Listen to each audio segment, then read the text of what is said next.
Ready for a surprise? She can dance. She can sing. All back, all of them, together in one place. Five Nights at Freddy's is a franchise with over a decade's worth of content, spanning countless games, books, and now a movie. There's a reason that no matter whose timeline you watch, they all look different. Making a FNAF timeline is not easy. There are so many ways you can interpret this story, and this is mine. So let's start at the beginning. Back in the 70s, a company called Fazbear Entertainment got its start by creating different props and mascot costumes for carnivals, and specifically for something called the Fall Fest. The Fall Fest featured various mascot characters, such as a bird, an elephant, and the most popular of all, Fredbear and Bonnie. These specific mascot costumes were so popular, Fazbear Entertainment opened a dedicated restaurant for them called Fredbear's Family Diner, featuring the same Fredbear and Bonnie mascot costumes from the Fall Fest. What Fazbear Entertainment didn't account for, though, was one of their animatronics from the Fall Fest going rogue, ending in a giant fire, with most of everything from the Fall Fest being destroyed.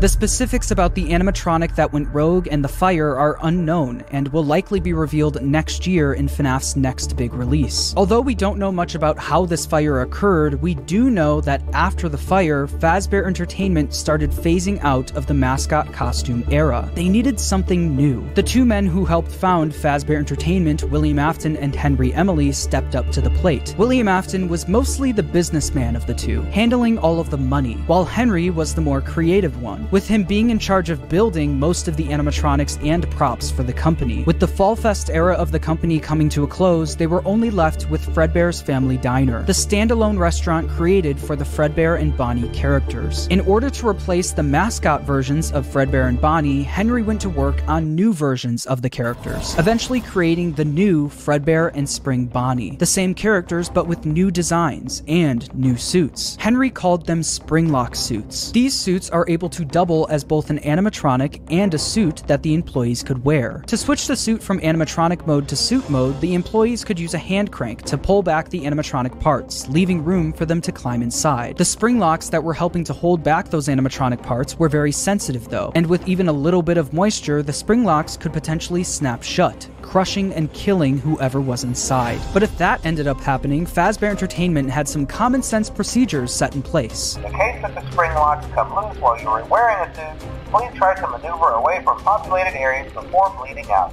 as to not ruin the customer experience.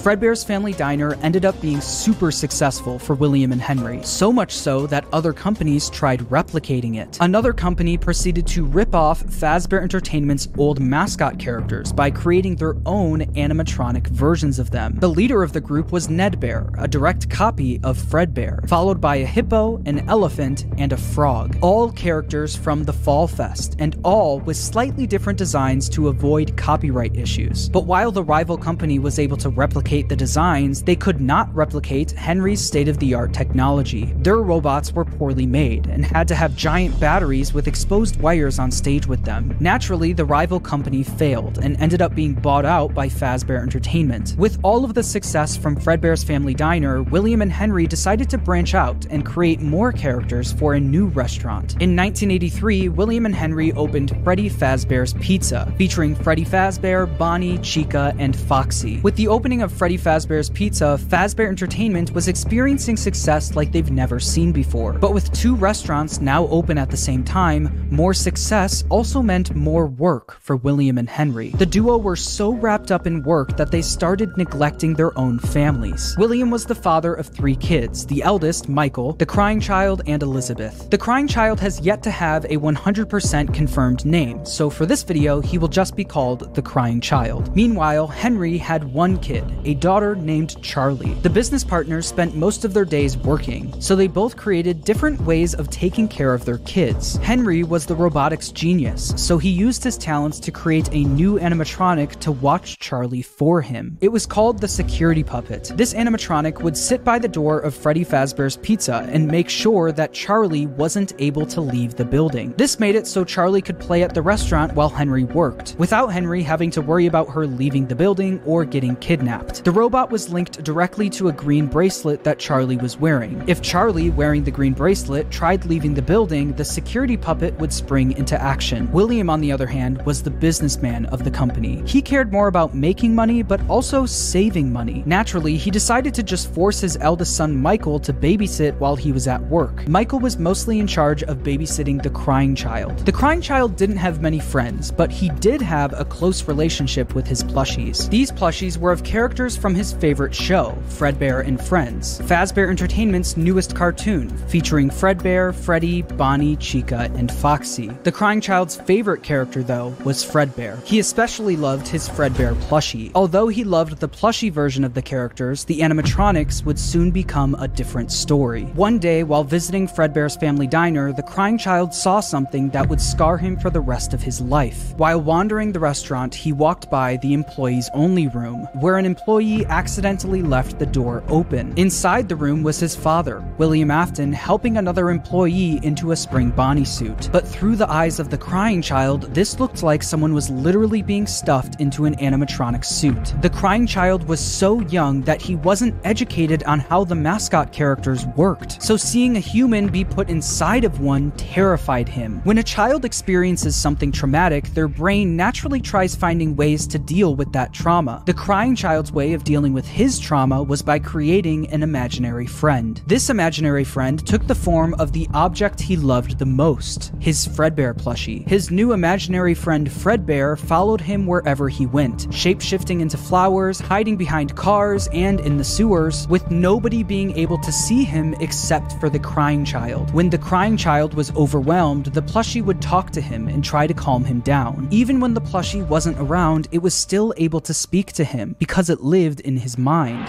While the crying child was dealing with the trauma of seeing what he thinks was someone being stuffed into a suit, his brother Michael was only making it worse. Michael knew about what happened with his younger brother and used it against him. Every day while babysitting the crying child, Michael would put on a Foxy mask, hide somewhere in the house, and jump scare his little brother.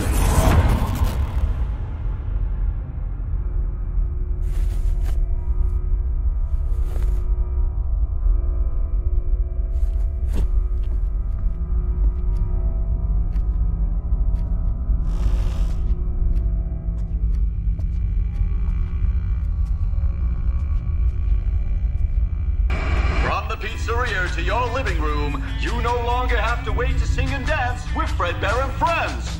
Weeknights at 8/7 Central, only on...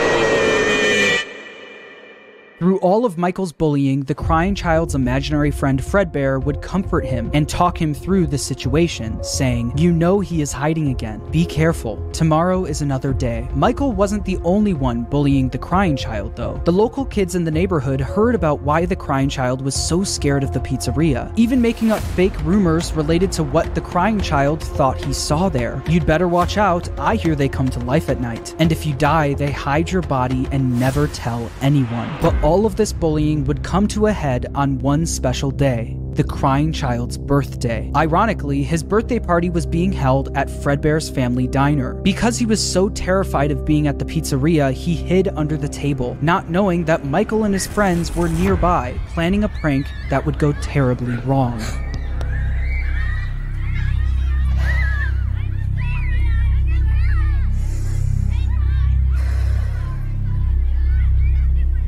make sure you grab your pizza. Fredbear and Spring Bonnie will be performing in 5 minutes.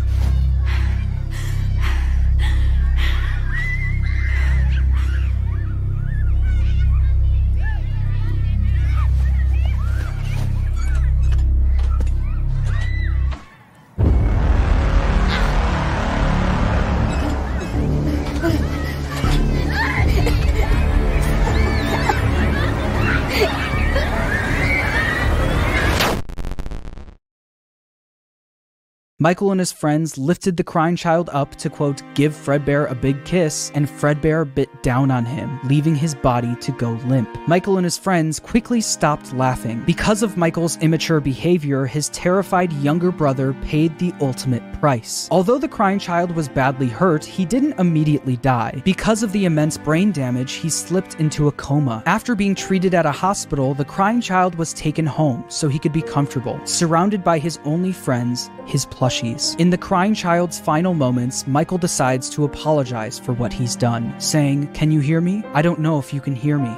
I'm sorry." After Michael speaks, the crying child's imaginary friend Fredbear, created out of the trauma he experienced, continues doing what it's done the whole time. It comforts him, saying, "You're broken. We are still your friends. Do you still believe that? I'm still here. I will put you back together." This would be the final thing the crying child hears before he dies. The crying child's spirit would then live on in the Fredbear suit, the thing that took his life. The crying child's death wasn't just an accident. It was directly caused by Michael's recklessness. This is something that Michael could potentially face jail time for, so it needed to be covered up. Since the crying child was being kept at home, no one else knew that he ended up passing away. So William and Michael ended up burying the crying child's body in the middle of the woods where no one would find him. No tombstone, no flowers, just a pile of dirt, an unmarked grave, and a lifetime's worth of guilt that Michael would have to live with. Shortly after the incident, Fredbear's family diner was quickly shut down, and Fredbear was completely wiped from existence. The Fredbear and Friends TV show turned into Freddy and Friends on tour. The Fredbear and Spring Bonnie Springlock suits also ended up being moved into the back room of Freddy Fazbear's Pizza, mainly being used as spare suits if one of the Freddy's animatronics broke down. The death of William Afton's youngest son was a pivotal moment in this story, specifically William Afton's story. This was the first domino to fall. A father losing his son is a traumatic situation, and while any other father would take time to grieve, be sad, and properly deal with such a big loss, William Afton took a different route. Afton definitely was upset about his son dying, but it wasn't because he felt bad for his son, it was because it was embarrassing to him. William Afton was a narcissist. He had little to no empathy. All he cared about was work and comparing himself to his business partner, Henry. Henry had a wife, a kid, and a talent for robotics that Afton was utterly jealous of. The death of the crying child sent Afton over the edge, because while Henry's family was still perfect, his was now broken. Henry and William had different ways of taking care of their kids, and while Afton employing his eldest son failed, Henry's security puppet succeeded. Henry's daughter, Charlie, lived on. Afton had a hard time dealing with this feeling of embarrassment. He started becoming an alcoholic,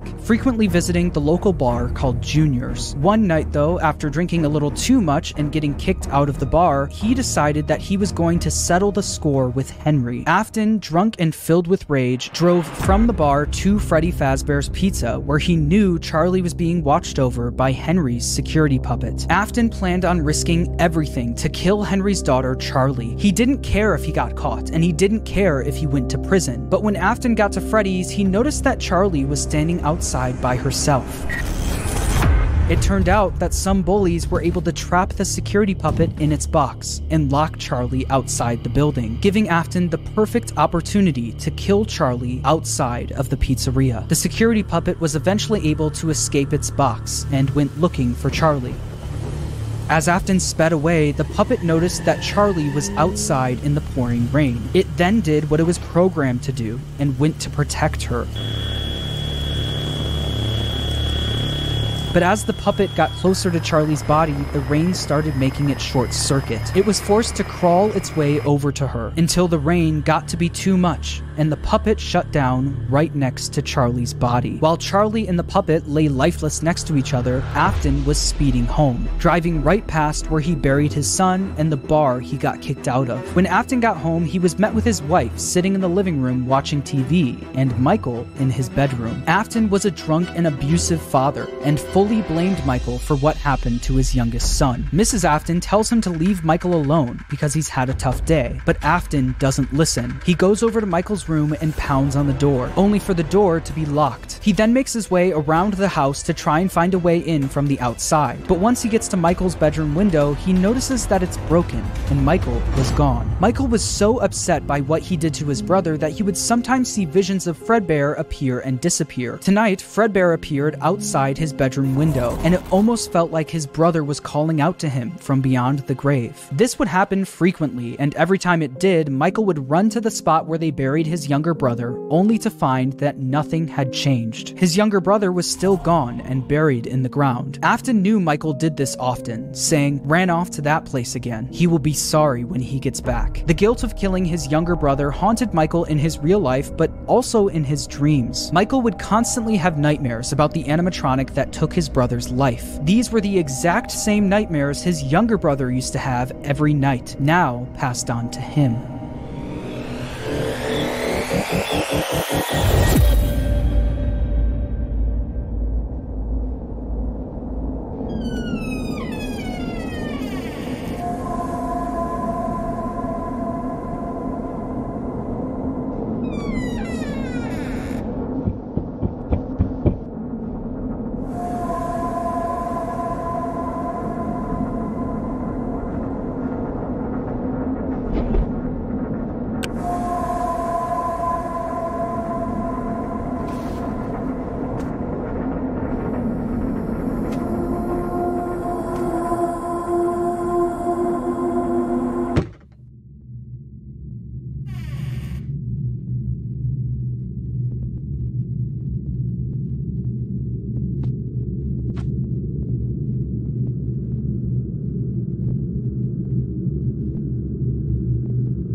After the death of Charlie, Fazbear Entertainment tried their best at covering it up. Fortunately for them and for William, the crime was committed outside, where no one was around to witness it. William was able to get away with everything, while Fazbear Entertainment never spoke of the incident again. The security puppet was quickly moved to the back room of Freddy Fazbear's Pizza, where the retired Fredbear and Spring Bonnie suits resided. But something was different about the security puppet. Dark tears now appeared on the mask of the animatronic. Dark tears that weren't there before. This is something that Afton quickly noticed the next day when he went into work. He'd heard about what happened moments after he sped off. He knew the security puppet was found laying next to Charlie's body. So does that mean Charlie's soul now resided in the puppet? William definitely noticed that the puppet looked different, almost like it was haunted, almost like it was thinking. Other employees would eventually notice the same thing. I'll be honest, I never liked that puppet thing. It's always thinking, and it can go anywhere. After realizing the security puppet may be possessed by the spirit of Charlie, Afton went back and looked at the crying child's Fredbear plushie, only to find that it also seemed to be haunted. The crying child feared for his life every single day, and that plushie was something he was able to cry and pour his agony into. Afton believed that this is what caused the plushie to appear haunted. It wasn't made alive by the spirit of his son, it was made alive by the agony and fear his son poured into it. Afton quickly became obsessed with the concept of haunted objects, and more specifically, the power of human emotion. He needed to find out if this is something he could take advantage of. Afton then used all of his money he made from Fredbear's and Freddy Fazbear's Pizza to build a giant underground facility directly under his house. It was here that he would try to recreate what happened with his son, to recreate the fear and agony he experienced. In order to do this, Afton didn't take any chances. He needed to replicate exactly what his son went went through every day. In order to do this, Afton built a replica of his house underground, along with his son's daily walk to Fredbear's family diner. He also built a makeshift bedroom where he could force kids to have the same nightmare every night. Afton would sit in his office watching them on the cameras that could be accessed using the passcode 1983, the year his son got bit. He also kept the crying child's Fredbear plushie on the desk as a reminder of what he was trying to replicate. In the makeshift bedroom, there were dummy animatronics that wheeled down the hallway.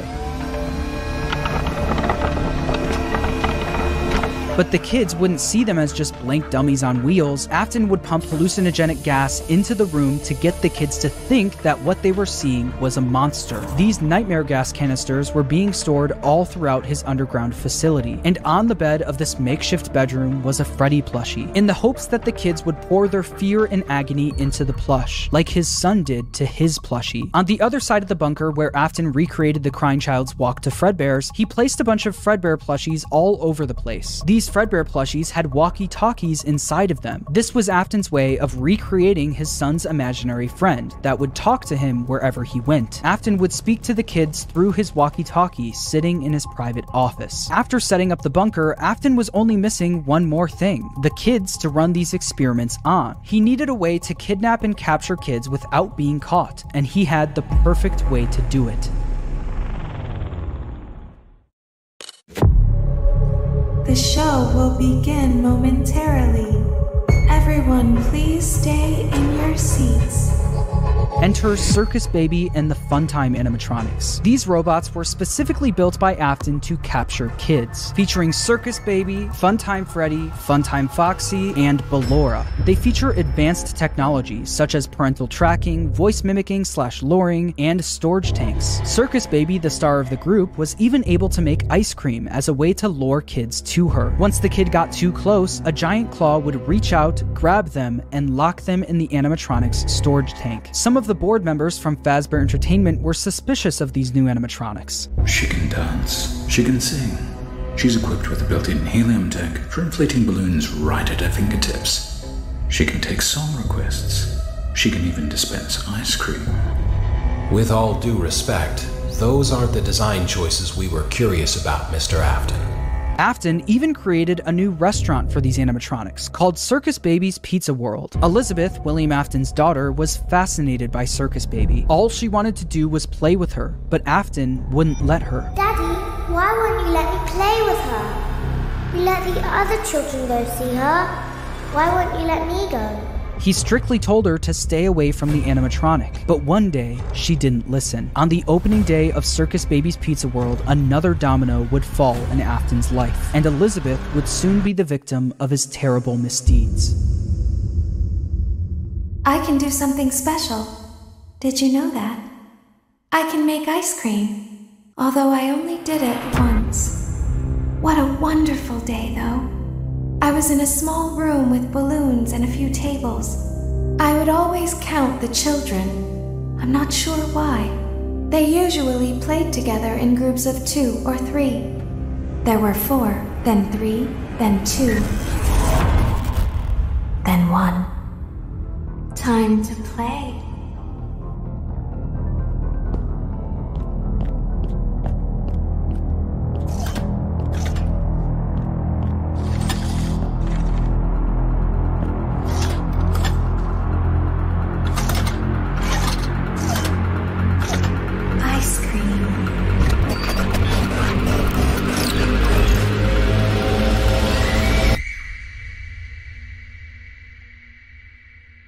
Something happened when there was one.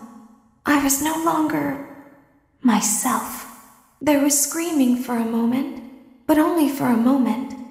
In an instant, Elizabeth was grabbed by Circus Baby and thrown into her stomach hatch. The sheer force of her being grabbed and thrown into the robot's storage tank was enough to kill her almost instantly. This is something that William wasn't able to test. That was until his daughter became the test. William Afton now lost another one of his kids, but this time it was all his fault. After just one day of being open, Circus Baby's Pizza World was shut down. Afton covered up the incident by telling the public that the restaurant shut down due to gas leaks. But not everyone bought that story. The local newspaper wrote about the incident, saying, in other news, the grand opening of Circus Baby's Pizza World has apparently been cancelled due to reported gas leaks in the building. Sources close to the establishment questioned the report, saying that strange activity around the area at night suggests something else is to blame. One local is quoted as saying, "Everything just stopped. There was so much excitement built around this place opening, and then they just stopped talking about it." A tenant from across the street claims to have witnessed a large group of cars surrounding the building during the night, and large pieces of equipment being taken out of the building under tarps. A few weeks later, the building was for sale. There is no comment yet from the local entrepreneur who financed the venture. That local entrepreneur, William Afton, successfully covered up everything. He was able to bring Circus Baby and the Funtime animatronics back down into his bunker, but once he got them there, he noticed something was different about Circus Baby. One distinct feature about Circus Baby was her blue eyes, but what once was blue eyes now were green, the same color as Elizabeth's. In that moment, he knew that his daughter's soul attached itself to the robot. Her soul lived on in Circus Baby. Afton knew that the way Charlie went on to possess the puppet was sloppy, and it was hard to recreate without getting caught. But what if the kids' bodies were hidden where no one would ever look? What if, just like his daughter, their bodies were stuffed into the animatronics? For Afton, Elizabeth's death quickly went from just another inconvenience to a scientific breakthrough. Afton was one step closer to harnessing the power of life itself. But one successful experiment wasn't enough. Just like the fear experiments he built in the bunker, he needed to replicate exactly what happened. He needed to recreate the accident, and he knew exactly how he was going to do it. Using the Funtime animatronics again wasn't an option. Circus Baby's Pizza World was shut down, and the public was already getting too suspicious of the animatronics. But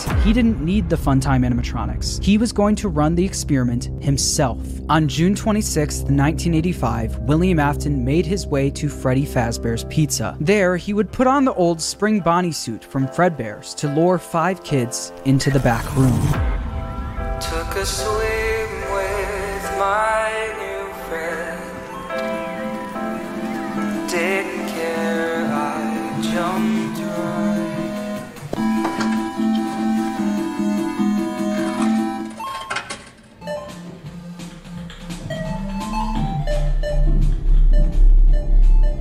Hello.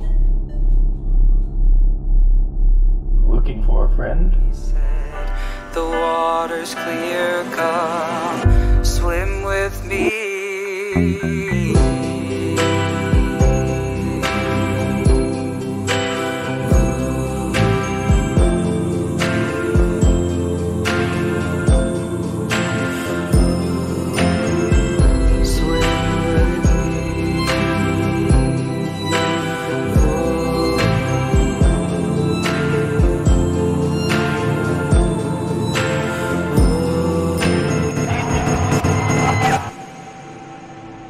One by one, Afton killed them and stuffed their bodies into the animatronics. Susie was first, being stuffed into Chica. Gabriel went into Freddy, Jeremy into Bonnie, Fritz into Foxy, and then there was Cassidy, who went into Fredbear, aka Golden Freddy. At this point, Afton had no idea that the crying child spirit was in Golden Freddy, so he didn't think twice about shoving Cassidy in there. The way Afton killed Cassidy, though, was different from the rest. Freddy, Bonnie, Chica, and Foxy were just regular animatronics.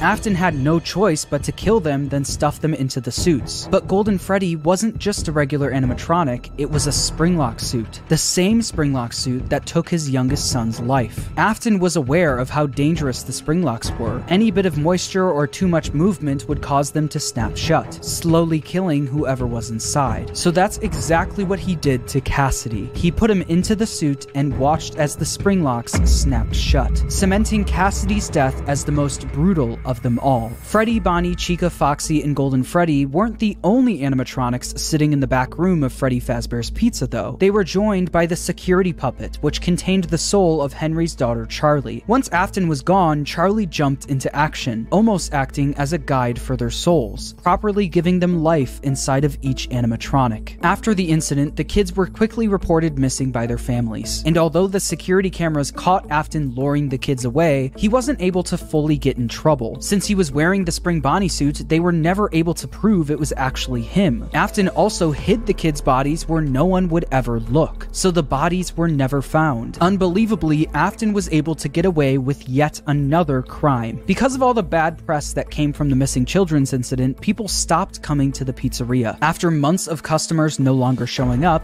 Fazbear Entertainment officially shut down Freddy Fazbear's Pizza. Shortly after the pizzeria shut down, Afton decided to pull the Funtime animatronics out of retirement and finally get his underground facility fully operational. He knew he couldn't try opening another Circus Babies restaurant, so he had a new idea. Due to the massive success and even more so the unfortunate closing of Freddy Fazbear's Pizza, it was clear that the stage was set, no pun intended, for another contender in children's entertainment. Unlike most entertainment venues, our robotic entertainers are rented out for private parties during the day. Afton opened Circus Babies Entertainment and Rental. This way, he could rent out the Funtime animatronics to local birthday parties, capture kids, and bring them back to his underground bunker to be experimented on. While Afton was running his rental business, Fazbear Entertainment was determined to try opening another pizzeria. In the summer of 1987, Fazbear Entertainment opened the new and improved Freddy Fazbear's Pizza, this time with brand new versions of their original characters. These were called the Toy Animatronics, and they were once again built by Henry. Henry was aware of what happened in 1985, and especially of what happened to his daughter, so he was determined to make sure that never happened again. These new toy animatronics were equipped with facial recognition systems that were linked directly to a criminal database. The security puppet was also brought out of retirement, but instead of working security, it sat quietly in the prize corner. Freddy, Bonnie, Chica, Foxy, Golden Freddy, and Spring Bonnie were also moved to the new pizzeria, and it's revealed that these animatronics were mostly used for spare parts. By now, I'm sure you've noticed the older models sitting in the back room. Those are from the previous location, and we just use them for parts now. The idea at first was to repair them, but they were just so ugly, you know?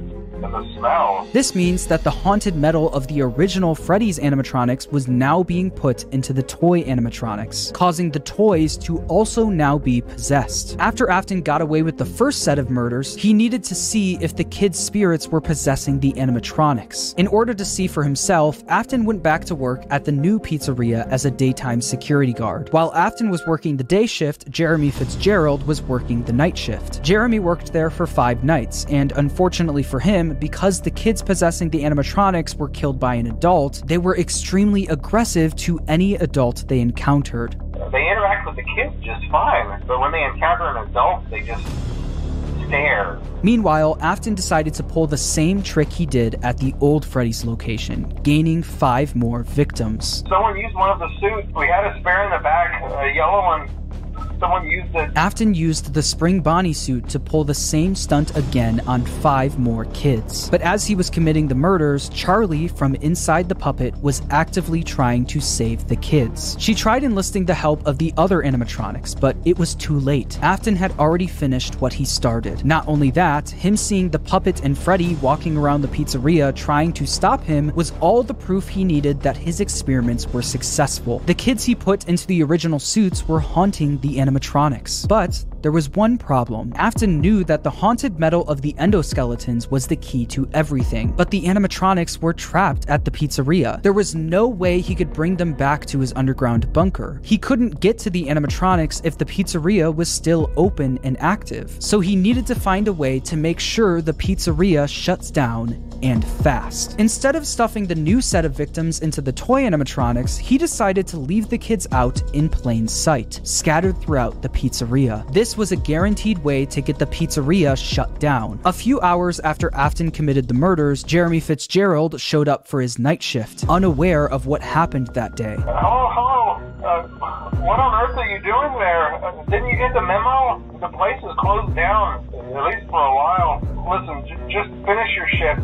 It's safer than trying to leave in the middle of the night. We have one more event scheduled for tomorrow, a birthday. You'll be on day shift. Wear your uniform. Stay close to the animatronics and make sure they don't hurt anyone, okay? The next day, during Jeremy's day shift, one of the animatronics bit him in the head. This was infamously known as the Bite of 87. Meanwhile, Afton successfully got the pizzeria shut down. The local newspaper wrote about the incident, saying after being open only a few short weeks, animatronics, Freddy Fazbear's Pizza is closing its doors. The new animatronics will be scrapped due to possible malfunctions. However, the original characters are being kept in hopes of a possible reorganization of the company. Since the toy animatronics were now being scrapped, he knew he could get away with taking their endoskeletons. But he also knew that he couldn't risk showing his face at the pizzeria again, so he got his oldest son Michael to do the work for him. William was easily able to get Michael to do whatever he wanted. William was abusive and manipulative, while Michael was haunted by the guilt of what he did to his younger brother. Because of this, Michael basically acted as William's puppet. Michael showed up for the night shift at the now closed Freddy Fazbear's Pizza under a code name, Fritz Smith. At the end of his shift, he would successfully steal the toy animatronics endoskeletons for his father, causing him to get fired his first day on the job due to tampering with the animatronics. As it said in the local newspaper, while Fazbear Entertainment scrapped the toy animatronics, the original Freddy, Bonnie, Chica, and Foxy were going to be fixed up and reused. And that's exactly what they did. After the 1987 Freddy's location shut down, they opened yet another location, this time using the exact same building as the first Freddy Fazbear's Pizza. As you can imagine, this didn't work out great for the business. People already had a bad impression of Fazbear Entertainment, so using the same building that the original murders took place in didn't help business. Customers barely showed up to the new pizzeria, leading it to shut down by the end of 1993. Although this was bad news for Fazbear Entertainment, this was great news for William Afton. Afton was able to acquire the endos of the toy animatronics, but that wasn't enough. He needed all of the haunted endoskeletons, especially the ones in the original animatronics. Once the pizzeria shut down, Afton came up with the plan to steal the endos from the animatronics. Each pizzeria was designed with something called a safe room. As always, if there is ever an emergency,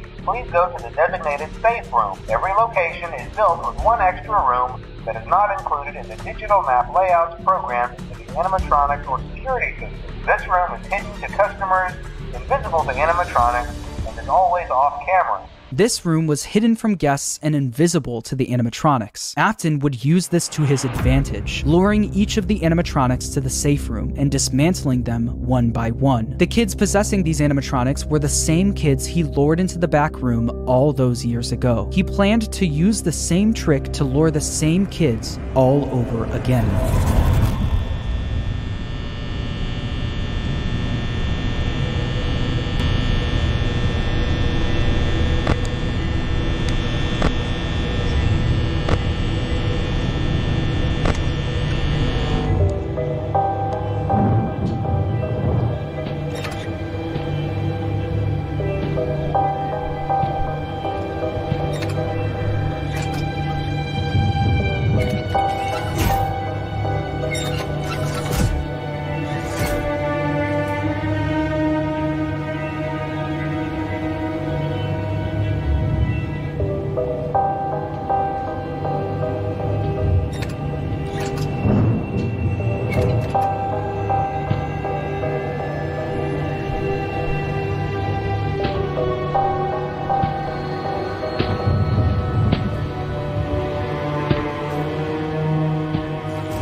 Once he finished dismantling each animatronic and stealing their endoskeleton, he brought them down to his underground bunker, where he would melt them all down into one liquid substance called Remnant. Not only did Afton rob these kids of their lives, he would use their souls long after they're gone for his own personal gain.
By melting down the endos, he successfully created Remnant. This substance, containing the spirits of all of the missing children, was silver in color, and if kept at the right temperature, was malleable. Afton didn't want to risk testing the Remnant on himself, so he injected it into the Funtime animatronics. Once he did, the animatronics jumped to life. The experiment had worked. William Afton unlocked the power of life itself. After his successful experiment, he went back to Freddy Fazbear's Pizza to collect his old Spring Bonnie suit. But once he got there, he was met with the spirits of the 5 missing children, trapping him inside the safe room. Cassidy, the spirit inside Golden Freddy, chased Afton around the room and forced him to get into the Spring Bonnie suit. Cassidy was the most vengeful spirit of them all. Being spring-locked in the Fredbear suit was a painful and slow death, and he wanted to make sure that Afton knew what that felt like. At this point, Afton knew how a spirit could live on. As long as he was inside the suit, he knew he'd be back.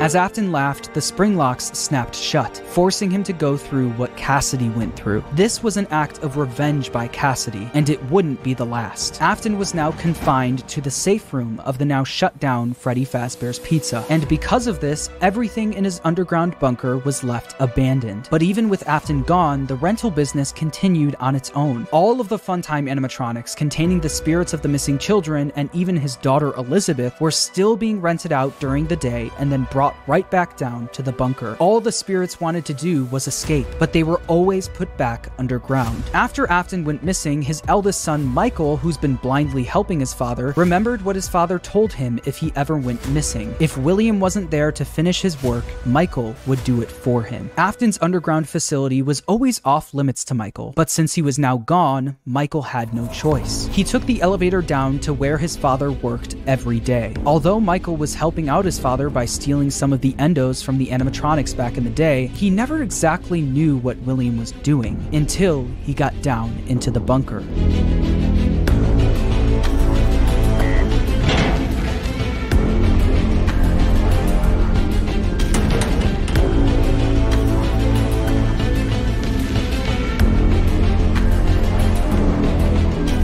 Over the several days he visited the bunker, he learned more about what his father was up to. He learned about the massive facility his father built, complete with multiple rooms conducting fear experiments. He learned the truth behind the Funtime animatronics and how they were actually designed to kidnap kids. And he learned through the voice of Baby exactly how his sister died. A little girl, standing by herself.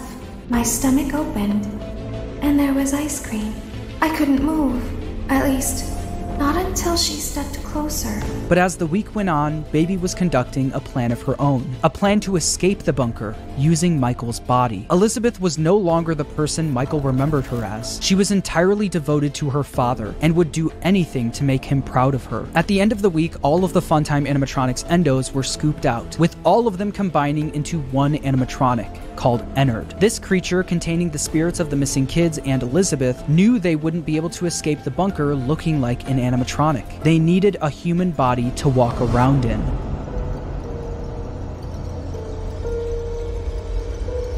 You are in the scooping room now. Funtime Foxy has already been here today. Funtime Freddy has already been here today. Melora has already been here today. Circus Baby has already been here today. I've been out before, but they always put me back. They always put us back inside. There's nowhere for us to hide here. There is nowhere to go when we look like this. But if we looked like you, then we could hide. If we looked like you, then we would have somewhere to go. The scooper only hurts for a moment.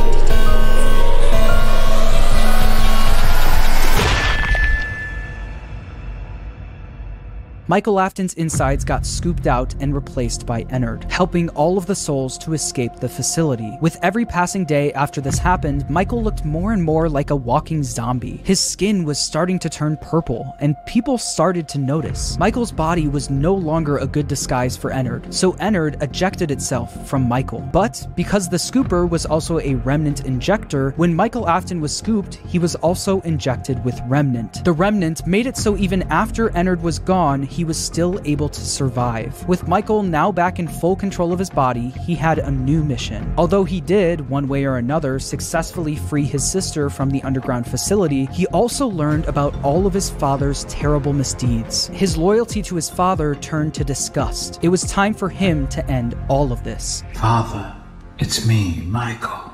I did it. I found it. It was right where you said it would be. They were all there. They didn't recognize me at first, but then they thought I was you.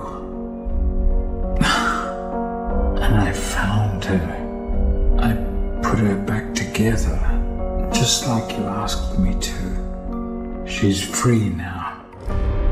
But something is wrong with me. I should be dead, but I'm not. I've been living in shadows. There is only one thing left for me to do now.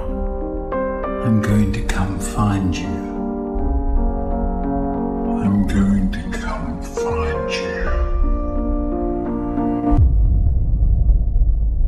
Michael would spend years searching for his father with no luck, until a new ad in the local newspaper caught his attention. Someone decided to open something called Fazbear's Fright, the horror attraction. Local amusement park is getting ready to scare your socks off with a new attraction based on the unsolved mysteries of Freddy Fazbear's Pizza. Featuring actual relics from the decades-old pizzeria, this new attraction is guaranteed to bring back your childhood in the worst possible way. As if using the crimes of his father to make a profit wasn't bad enough, they also went back to the old pizzerias and collected any objects they could find to put on display at the attraction. Michael immediately applied for the job of the security guard with the sole intention of burning the place to the ground. When he got there, he saw the remnants of his past, the shells of all of the animatronics, missing every single one of their endoskeletons. He knew they could only find the shells of the animatronics because he and his father stole their endoskeletons all those years ago, leaving only the shells behind. On day 2 of working at the attraction, he got word that they found a real animatronic. You're not gonna believe this. We found one. A real one. This real animatronic ended up being his father, still inside the spring Bonnie suit he died in decades ago. Even though his father was now in the building with him, he still decided to go through on his plan, all in an effort to end his father once and for all. Michael then rigged the wiring in the building to catch fire, burning the horror attraction to the ground with his father inside.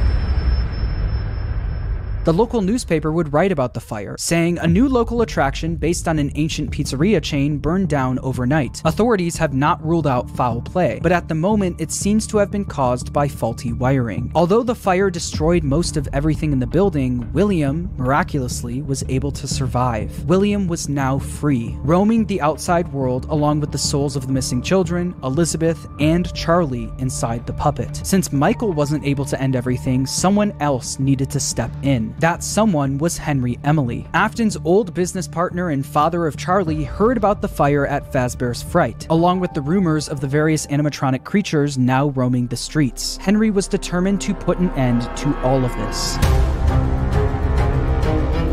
It's only now that I understand the depth of the depravity of this creature, this monster that I unwillingly helped to create. As if what he had already done wasn't enough, he found a new way to desecrate, to humiliate, to destroy. As if the suffering wasn't enough, the loss of innocence, the loss of everything to so many people. Small souls trapped in prisons of my making, now set to new purpose, and used in ways I never thought imaginable. He lured them all back to a familiar place, back with familiar tricks, He brought them all together. Are they still aware? I hope not. It keeps me awake at night. I could make myself sleep, but not yet. Not until I undo what he has done and heal this wound. A wound first inflicted on me, but then one that I let bleed out to cause all of this. He set some kind of trap.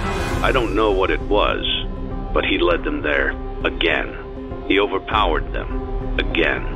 And he robbed them of the only thing that they had again. I don't know how those tiny breaths of life came to inhabit those machines, but they will never find rest now, not like this. I have to call them all back, all of them, together in one place.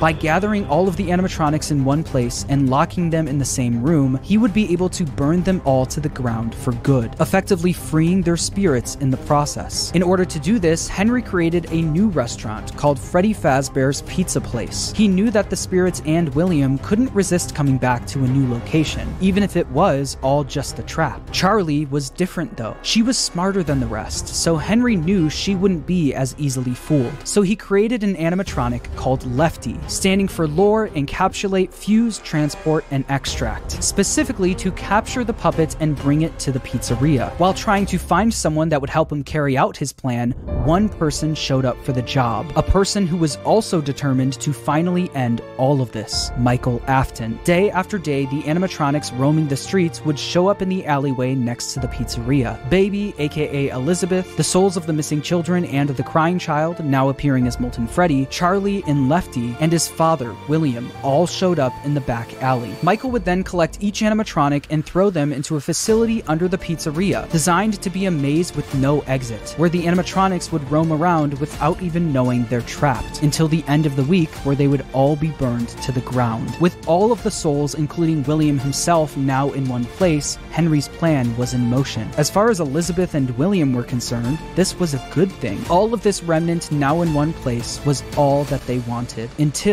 Henry stepped in. You played right into our hands. Did you really think that this job just fell out of the sky for you? No. This was a gift for us. You gathered them all together in one place, just like he asked you to. All of those little souls in one place, just for us. A gift. Now we can do what we were created to do and be complete.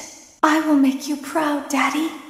Watch, listen, and be full. Connection terminated. I'm sorry to interrupt you, Elizabeth, if you still even remember that name, but I'm afraid you've been misinformed. You are not here to receive a gift, nor have you been called here by the individual you assume, although you have indeed been called. You have all been called here, into a labyrinth of sounds and smells, misdirection, and misfortune. A labyrinth with no exit, a maze with no prize. You don't even realize that you are trapped. Your lust for blood has driven you in endless circles, chasing the cries of children in some unseen chamber, always seeming so near, yet somehow out of reach. But you will never find them. None of you will. This is where your story ends. And to you, my brave volunteer, who somehow found this job listing not intended for you. Although there was a way out planned for you, I have a feeling that's not what you want. I have a feeling that you are right where you want to be. I am remaining as well. I am nearby. This place will not be remembered, and the memory of everything that started this can finally begin to fade away, as the agony of every tragedy should. And to you monsters trapped in the corridors, be still, and give up your spirits. They don't belong to you. For most of you, I believe there is peace, and perhaps more, waiting for you after the smoke clears. Although for one of you, the darkest pit of hell has opened to swallow you whole. So don't keep the devil waiting, old friend. My daughter, if you can hear me, I knew you would return as well. It's in your nature to protect the innocent. I'm sorry that on that day, the day you were shut out and left to die, no one was there to lift you up into their arms, the way you lifted others into yours. And then, what became of you? I should have known you wouldn't be content to disappear. Not my daughter. I couldn't save you then, so let me save you now. It's time to rest, for you, and for those you have carried in your arms. This ends, for all of us, in communication. Henry putting fire to the animatronics may have freed the spirits from the metal of the robots, but some of them still needed help actually moving on into the afterlife. This help would come from Charlie. She helped guide the spirits into the robots. Now she would help them move on. In the world of Five Nights at Freddy's, the way a spirit can move on is by them being put into a happy memory. The memory Charlie chose actually comes from the crying child and the day he got bit. Piece by piece, Charlie put that terrible, shattered memory back together. But this time, she would change it into a happy memory. Instead of the crying child getting bit on his birthday, Charlie changed it so that all of the missing kids and Charlie would celebrate him, giving him a giant birthday cake. By changing that terrible memory into a happy one and attaching all of the spirits to it, they were able to successfully pass into the afterlife.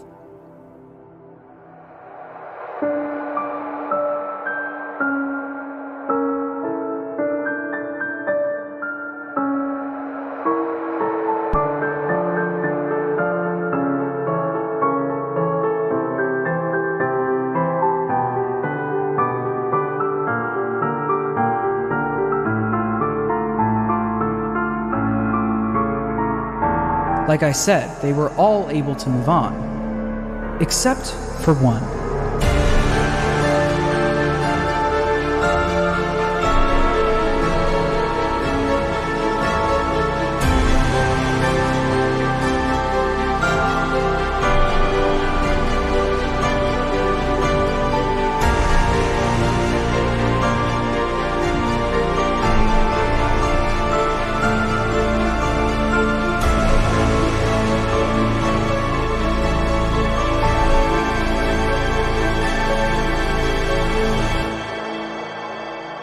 Cassidy, the most vengeful spirit of them all, wasn't done yet. He decided to attach his soul to Williams, making sure that William was unable to move on. By attaching his spirit to Williams, he was able to trap Afton in an endless loop of death. He made Afton relive every one of his terrible misdeeds. The fear experiments, his underground bunker, and the pizzeria where Cassidy was killed. Afton experienced all of this while being attacked and killed over and over again by all of the animatronics from his past. Every time an animatronic would attack him, Cassidy would be there, reminding him that the suffering will never end. We've only just begun. I will never let you leave.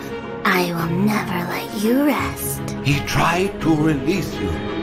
He tried to release us, but I'm not gonna let that happen. I will hold you here. I will keep you here, no matter how many times they burn us. Cassidy knew that Afton didn't deserve the afterlife. He deserved to pay for what he's done for all of eternity.